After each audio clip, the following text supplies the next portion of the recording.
Bismillahirrahmanirrahim. Assalamualaikum warahmatullahi wabarakatuh. Perkenalkan, di sini kami dari kelompok 5 dengan anggota Rafiq Perdana Dwi Kusuma Darmawan. Yang kedua ada Ratih Ayu Hapsari, yang ketiga ada Deva Ardana Putra, yang keempat ada Intani Saputri, yang terakhir ada Lufti Melena Mawati. Di sini kami akan membahas tentang akad salam. Salam adalah akad jual beli barang pesanan dengan pengiriman barang di kemudian hari oleh penjual dan pelunasan dilakukan oleh pembeli pada saat akad disepakati sesuai dengan syarat dan ketentuan. Pengertian salam menurut DSN MUI. Akad salam adalah transaksi atau akad jual beli di mana barang yang dijual belikan belum ada ketika transaksi dilakukan dan pembeli melakukan pembayaran di muka, sedangkan penyerahan barang baru dilakukan di kemudian harinya. Jenis salam paralel merupakan jual beli barang yang melibatkan dua transaksi.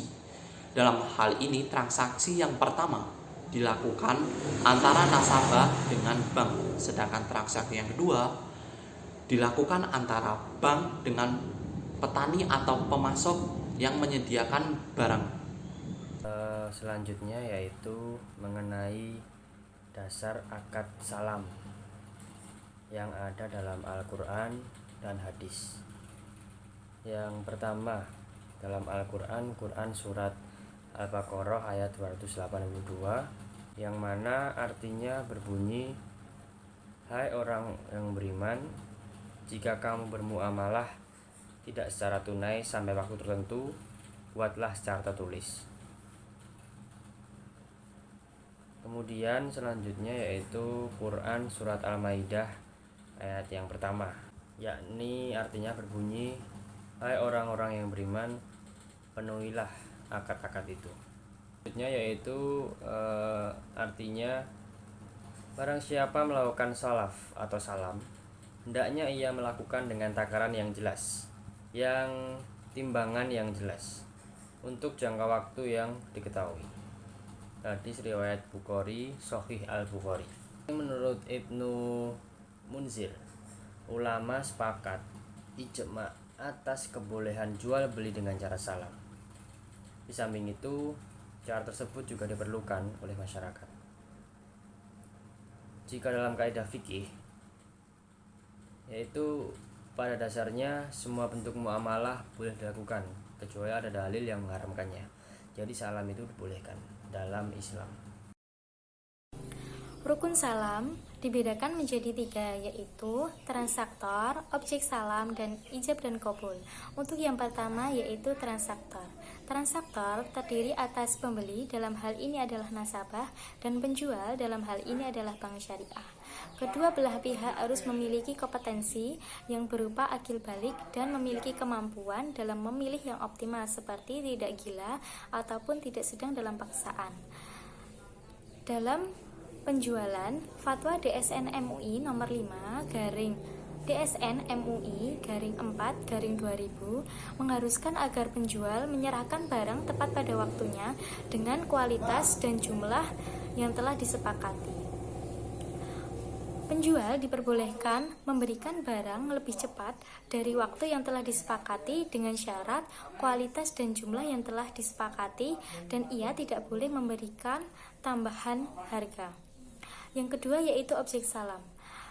DSN dalam fatwanya menyatakan bahwa ada beberapa ketentuan yang harus dipenuhi oleh barang yang diperjualbelikan dalam akad salam. Ketentuan-ketentuannya sebagai berikut. Yang pertama, harus jelas ciri-cirinya dan dapat diakui sebagai hutang. Yang kedua, harus dapat dijelaskan spesifikasinya. Yang ketiga, penyerahan dilakukan kemudian. Yang keempat, objek dan tempat barang harus ditetapkan berdasarkan kesepakatan.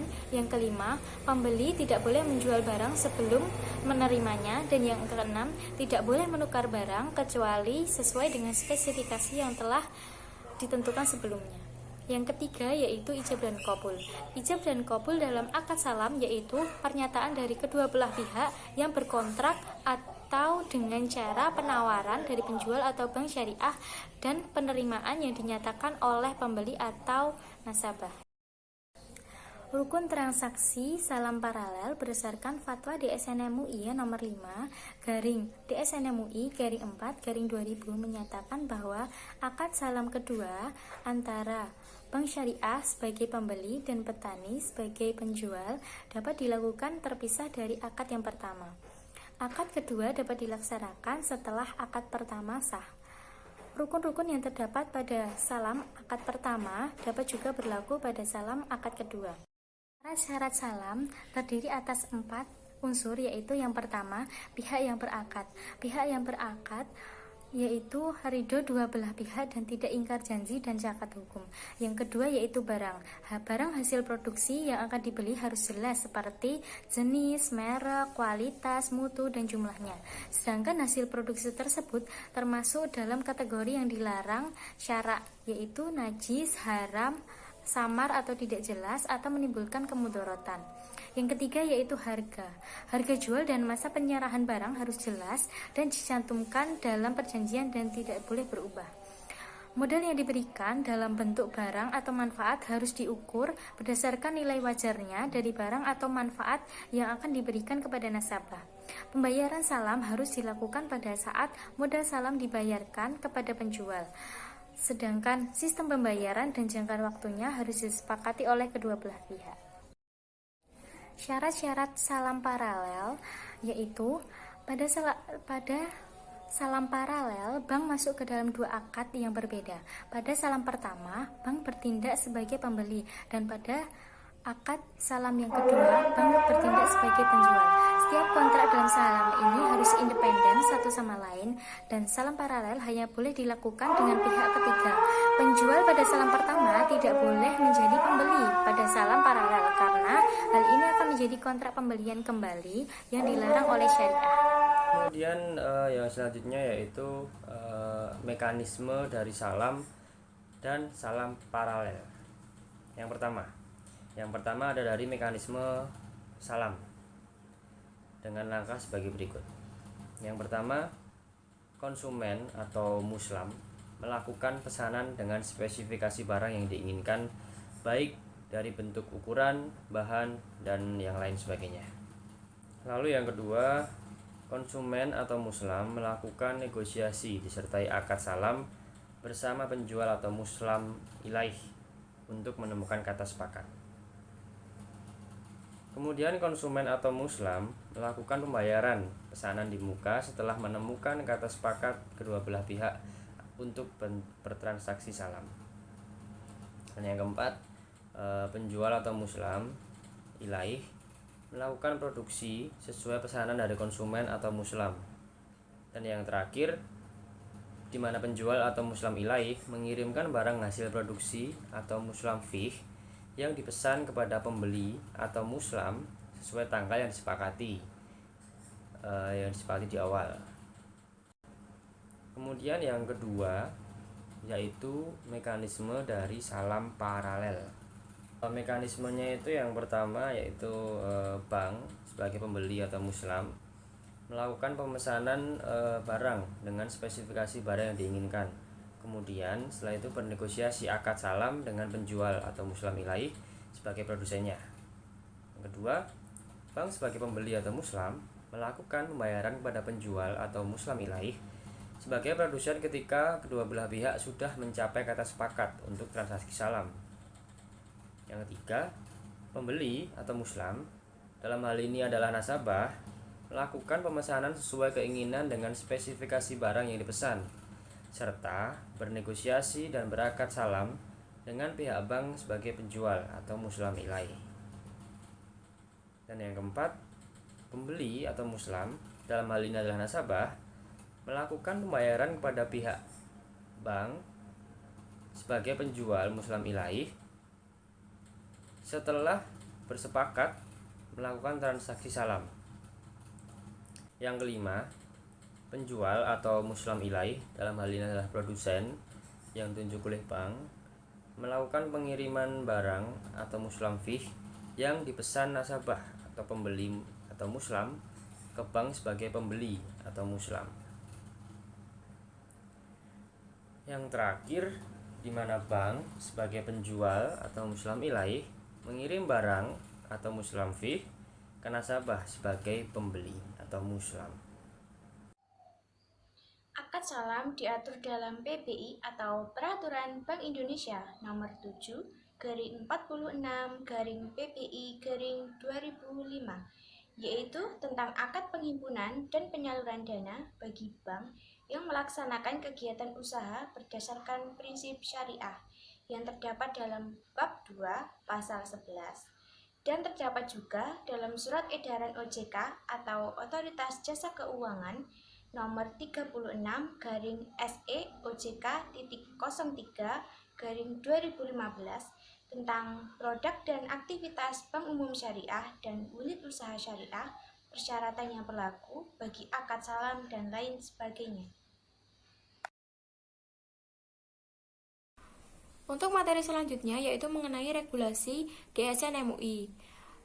Majelis Ulama Indonesia atau MUI telah mengeluarkan aturan atau pedoman untuk menjalankan jual beli salam sesuai dengan prinsip syariah, di mana aturan tersebut diatur atau telah dituangkan dalam Fatwa nomor 5 tahun 2000. Di dalam fatwa tersebut telah menjelaskan 6 komponen yang harus diperhatikan untuk menjalankan transaksi jual beli salam sesuai dengan aturan Islam, di mana yang pertama menjelaskan tentang ketentuan alat pembayarannya, yang kedua menjelaskan tentang adanya barang yang diperjualbelikan, yang ketiga menjelaskan tentang ketentuan melakukan salam paralel, yang keempat menjelaskan tentang penyerahan barang di waktu sebelum atau pada waktu yang telah ditentukan, yang kelima mengenai adanya pembatalan kontrak, dan yang keenam adanya perselisihan yang terjadi. Ketentuan yang pertama yaitu tentang ketentuan pembayaran. Di dalam Fatwa DSN MUI nomor 5 tahun 2000 telah dijelaskan ketentuan pembayaran dalam jual beli salam, di mana alat pembayarannya pun harus diketahui bentuk dan jumlahnya, baik berupa uang, barang, ataupun manfaat. Yang kedua, pembayaran harus dilakukan pada saat kontrak disepakati. Terus yang ketiga, pembayaran tidak dimaksudkan untuk pembebasan hutang tertentu.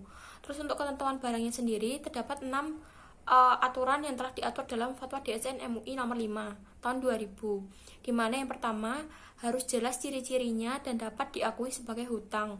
Yang kedua harus dapat dijelaskan spesifikasi barangnya. Yang ketiga penyerahan barang itu dilakukan di kemudian hari. Untuk yang keempat, waktu dan tempat penyerahan barang ditetapkan sesuai kesepakatan bersama. Yang kelima, pembeli tidak boleh menjual barang yang dibeli sebelum diterimanya. Terus untuk yang keenam, tidak boleh menukarkan barang kecuali dengan barang sejenis atau sesuai dengan kesepakatan bersama. Yang ketiga, ketentuan salam paralel. Dalam Fatwa DSN MUI nomor 5 tahun 2000 telah dijelaskan mengenai diperbolehkannya melakukan salam paralel. Namun dalam hal ini kedua akad tersebut tidak boleh saling berkaitan. Antara akad pertama dengan akad kedua tidak boleh saling berkaitan dan harus terpisah. Ketentuan yang keempat yaitu tentang penyerahan barang. Di dalam Fatwa DSN MUI nomor 5 tahun 2000 telah dijelaskan bahwasannya penjual harus menyerahkan barangnya tepat waktu dengan kualitas dan jumlah yang telah disepakati antara penjual dengan pembeli. Terus apabila penjual memberikan barang dengan kualitas yang lebih tinggi dibandingkan dari kesepakatan bersama, maka tidak diperkenankan atau tidak diperbolehkan untuk meminta adanya tambahan harga. Lalu untuk yang selanjutnya, apabila penjual juga memberikan memberikan barangnya dengan kualitas yang lebih rendah, tetapi pembeli menerimanya dengan suka hati ataupun rela, maka tidak diperkenankan atau tidak diperbolehkan untuk meminta diskon atau potongan harga. Penjual juga dapat menyerahkan barangnya lebih cepat dari waktu yang telah disepakati dengan pembeli, namun tidak boleh menuntut adanya uang tambahan karena dapat menyelesaikan pesanannya sebelum waktunya.